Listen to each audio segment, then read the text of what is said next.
Straight ahead on CCX News, get ready for more road construction. See what's coming to I-94 this spring. Plus, concerns raised about federal immigration policy in Brooklyn Park that forces the city to release a statement about what police can and cannot do. And are you in the market for a new TV? CCX News Money Savers has tips for you to consider. CCX News starts right now. And hello, everyone. Thanks for joining us. It may be winter, but road construction season is never too far away in Minnesota. That's true. MnDOT has announced a major maintenance and preservation project on I-94 that will affect the Northwest Metro. And we get that story from Eric Nelson. Plan your route, prepare yourself, give yourself a lot of extra time, and everything should be fine. Minnesota's Main Street is getting a makeover. It'll be significant. And it could mean Carmageddon. Right now we're on I-94 eastbound going from Brooklyn Center into downtown Minneapolis. We've got 4 lanes of wide open interstate. But in a few weeks, that's all going to change. From late March until November, I-94 will be reduced to 2 lanes in each direction between Shingle Creek Parkway in Brooklyn Center and Nicollet Avenue in Minneapolis. Any opportunity to use something other than a car would be great. A bus, a bike, walk, whatever, carpool. MnDOT will repair 50 bridges, resurface the road, and do significant ramp repairs on this 9.2-mile stretch of interstate. Completion is scheduled for the spring of 2018. We're not quite sure yet what this will do to our ridership. Will it increase ridership, or will we lose ridership? The road work will impact many people and businesses in the northwest suburbs, including Maple Grove Transit. We're getting flyers out to our riders. We're doing email blasts, got information on our websites. The bus company makes 52 trips to downtown Minneapolis and 52 return trips to Maple Grove each weekday. For the most part, we're going to have to try to detour, and we'll detour down Highway 169 to 394, going in the morning and the reverse back. But even with detour options, there is no escaping the fact that there will probably be gridlock in the coming months. In the end, there will be impacts, and there will be impacts to people who drive in their cars as well. On I-94, I'm Eric Nelson, CCX News. Maple Grove Transit is hoping to add extra trips to and from downtown Minneapolis while the project is going on. A Plymouth couple accused of child neglect in the death of their 7-year-old son missed their first court date and apparently have moved to New Zealand. That's according to Hennepin County prosecutors. Prosecutors are attempting to have Timothy and Sarah Johnson arrested and extradited back to the United States. The couple was away for a wedding when the health of their adopted son, Seth, took a turn for the worse. When they returned home on a Sunday night, the couple did not seek immediate medical attention, even though their son was unresponsive. They waited until the next morning to call 911. According to the criminal complaint, the Johnsons relied on faith and their own research instead of doctor advice to treat their son, who the couple said was always hurting himself. Prosecutors could only charge the Johnsons with a gross misdemeanor because the child's death and prior injuries could not be linked to the couple's actions or inactions. About 1,000 union Honeywell employees are scheduled to vote Saturday on whether to approve a new contract. The vote affects about 1,000 electricians and manufacturers with Teamsters Local 1145 who work in Honeywell in their Plymouth, Golden Valley, and 2 other Twin Cities facilities. Their contract expired Tuesday and had voted to authorize a strike, but they remain on the job for now. According to union officials, one point of contention has been over health benefits for future and past retirees. Many residents in Brooklyn Park are worried about the new federal refugee policy. And today, the city released a statement and tried to clear up some confusion. Sonia Goins has more. Brooklyn Park residents come from many different ethnic groups and religions. In fact, 20% of the population was born outside of the United States.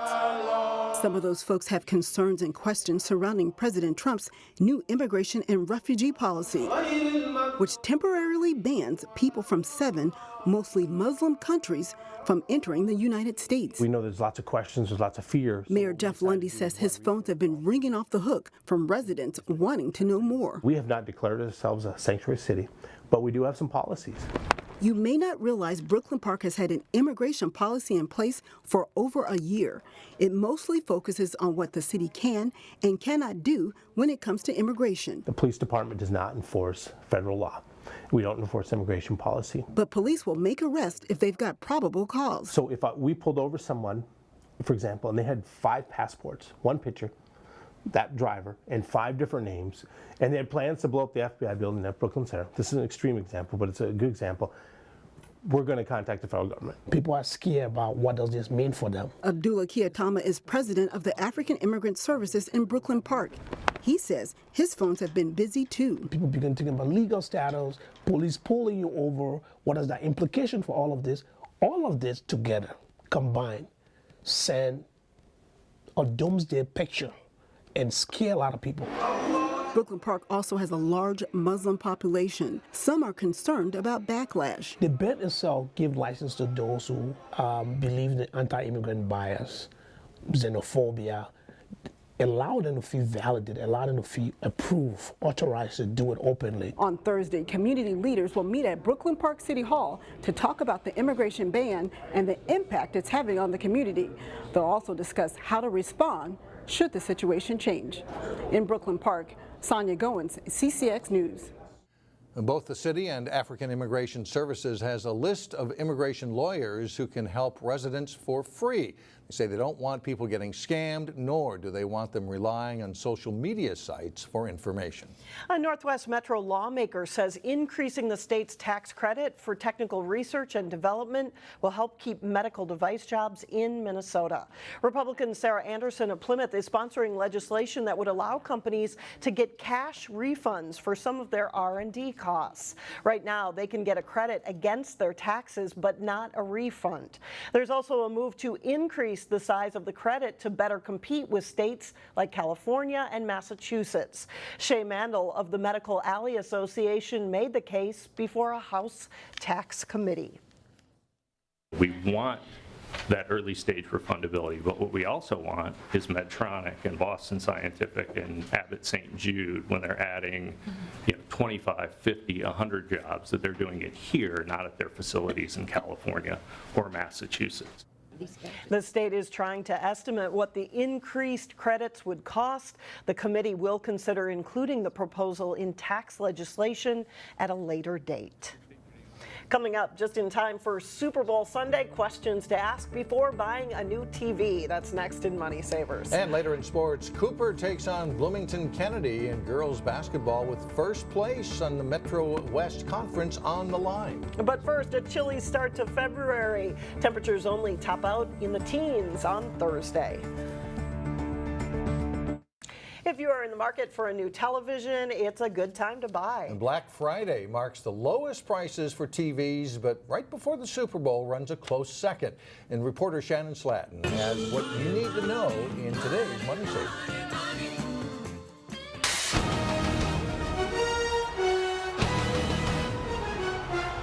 Always a good time to buy a TV. It's always a good time, but especially this time of year, it's even probably a little bit better.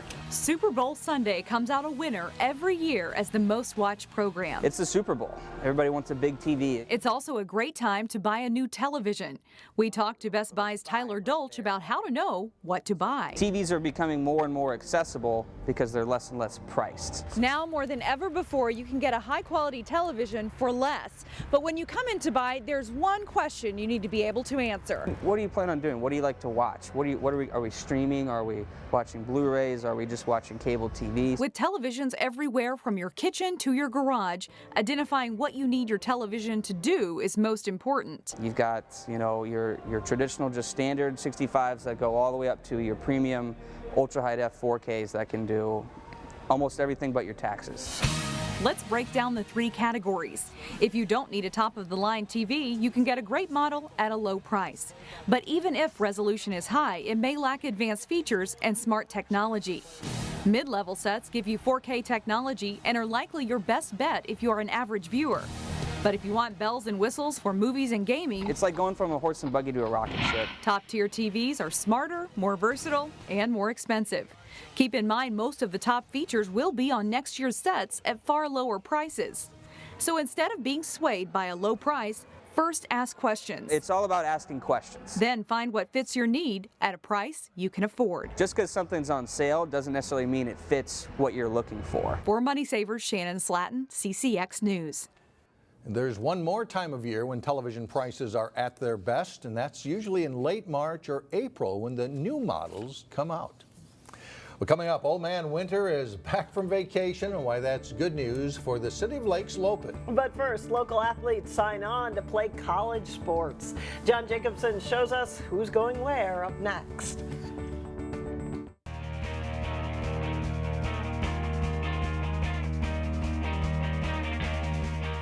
I'm John Jacobson with sports. It's a big day for student athletes going on to play college sports. Wednesday marked the first day of signings for high school seniors in football and soccer, among other sports. At Osseo High School, 2 athletes signed this morning. Football offensive lineman Nash Jensen signed with Howard, North Dakota State, while basketball player Michaela Amola committed to North Iowa Area Community College. Maple Grove had a signing for 5 student athletes before school Wednesday morning. 2 signed for football, 2 in soccer, and 1 committed for men's lacrosse. Today at Cooper, soccer goalie Deja Schwichtenberg signed for soccer at Iowa State University, while new Gophers football coach P.J. Fleck kept Erica Bojay home. The senior offensive lineman is still awaiting SAT scores before he officially can sign. He had originally committed under former coach Tracy Clays. Busy afternoon at Hopkins, where a total of 12 athletes were honored, covering football, soccer, and wrestling. And Wayzata among those other schools signing today with ceremonies along with Park Center and Armstrong. Here's what a trio of local athletes had to say. In the coming weeks, I just hope to get this score back, being able to sign my letter of intent to the Gophers. They're 100% supporting me in everything. Did have some things that I need to take care of. It's a dream come true. All this hard work has come to this day, and I can't believe that I've signed to a great university like NDSU. It's been good. It's been a long process to get here, so I'm glad that it's finally over, and I'm glad it's always been a dream of mine to play at the next level, so I'm excited to see where it takes me. Yeah, congratulations to all the local signees today on their college commitments. In high school girls basketball, Park Center is on its way to winning the West Division of the Northwest Suburban Conference. Pirates looking for a season sweep of rival Osseo Tuesday night. Pirates freshman Lauren Frost drives into the lane, turns and scores, giving Park Center a 10-3 lead. Osseo's Azaria Reed is left open in the corner and drains a 3 to get the Orioles within 5 points. 10 points in the game for the senior. Michaela Hayes had a big game for Park Center. She banks in 2 of her 13 first half points there. Pirates trap the Orioles on the sideline and leads to a turnover. And Simonette ahead to Megan Dubois for the layup. Park Center leads 34-19 at the half. Early second half, Mina Port, a nice drive to the basket to score 2 for the Orioles, cutting the Pirates' lead to 11. But Park Center holds its lead. Hayes inside for 2 of her game-high 24 points. Special moment late in the game. A pass comes to the Pirates senior Daniel Shaw, who scores, putting over 1,000 career points, joining Simonette and Hayes as current 1,000-point scorers for Park Center. Pirates win it over Osseo 70-46. In Metro West Conference girls basketball, co-leaders Cooper and Bloomington Kennedy had their first of 2 meetings Tuesday night at Cooper. Drew Gaston jumps into the passing lane, knocks the ball ahead to herself and scores here. Hawks take a quick 7-2 lead, and they go on a big run moments later. Jada Buford nails a 3 as the Hawks extend the lead. And then it's Sierra Lynch's turn. This is the third of 3 consecutive three-pointers for the Hawks. They grab an 18-2 lead. It's Wheeler to Wheeler. Asia Wheeler drives, sets up Kiera for the baseline jumper. Kennedy rallies, but the slow start is too much to overcome. Cooper wins 66-60, and they take sole possession of first in the Metro West. In boys basketball, Brooklyn Center has a solid team this season. They played an entertaining game on the road against the Fridley Tigers. BC gets running, and check out the alley-oop from Juan to here to Devonta Prince for the huge jam. Prince scores 20 points to lead the Centaurs. Makai Patterson drives and delivers a great pass to Roland Russ for the layup. The Centaurs jump out to a 20-8 lead. Patterson with a nice spin dribble here, and they'll kick it to Adrian Sprinkles for a three-pointer. This one ends up going to overtime. Brooklyn Center wins it over Fridley 87-77. One other basketball note, Wayzata's boys lost for the first time this season. They fell to Edina 56-54. Breck's boys hockey team is ranked second in Class A. Mustangs faced another top 10 team when they hosted number 7, Mahtomedi. First period, Breck's Will Torgerson jumps on the rebound, buries it for a 1-0 lead. Later in the first, Dalton Weigel puts a shot just under the crossbar and in, 2-0 Mustangs. Early second period, Weigel, the Carter Breitenfeld, he tucks it in on the backhand for a power play goal. And Weigel will get another assist here, setting up Torgerson on the doorstep, and it's 5-0 Breck. Early in the third period, Austin Heidemann scores a power play goal. The Mustangs go on to win 7-1. Breck hosts Providence Academy on Saturday. And that's it for sports. Mike and Alex, back to you. All right, thanks a lot, John. Still ahead, why colder weather is actually a good thing for this weekend. We'll be right back.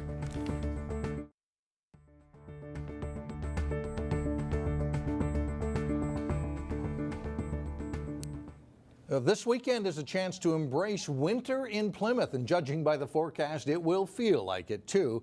Plymouth's Fire and Ice Festival is Saturday from 3 to 7 at Parker's Lake Park. Activities include recycling bin races, miniature golf on ice, and snow bowling. Then when it turns dark, there is fire dancers and fireworks to cap off the evening. And finally, there may not be a whole lot of natural snow out there, but at Theodore Wirth Park, that's not holding back preparations for this weekend's City of Lakes Loppet. The ski races will be held entirely at Wirth Park this year. The colder conditions Wednesday and Thursday are a welcome change from the recent milder weather as snowmaking efforts are underway to get the ski loop ready. The team behind the 15th annual Loppet is used to making weather adjustments, but this year is looking good for the Winter Festival that expects to draw up to 50,000 spectators and participants.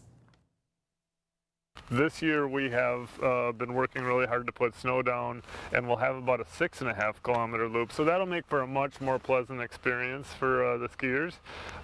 But you know, there's tubing and there's snow sculptures and there's the skiing and ski joring and dog sledding, tons of things to watch and see.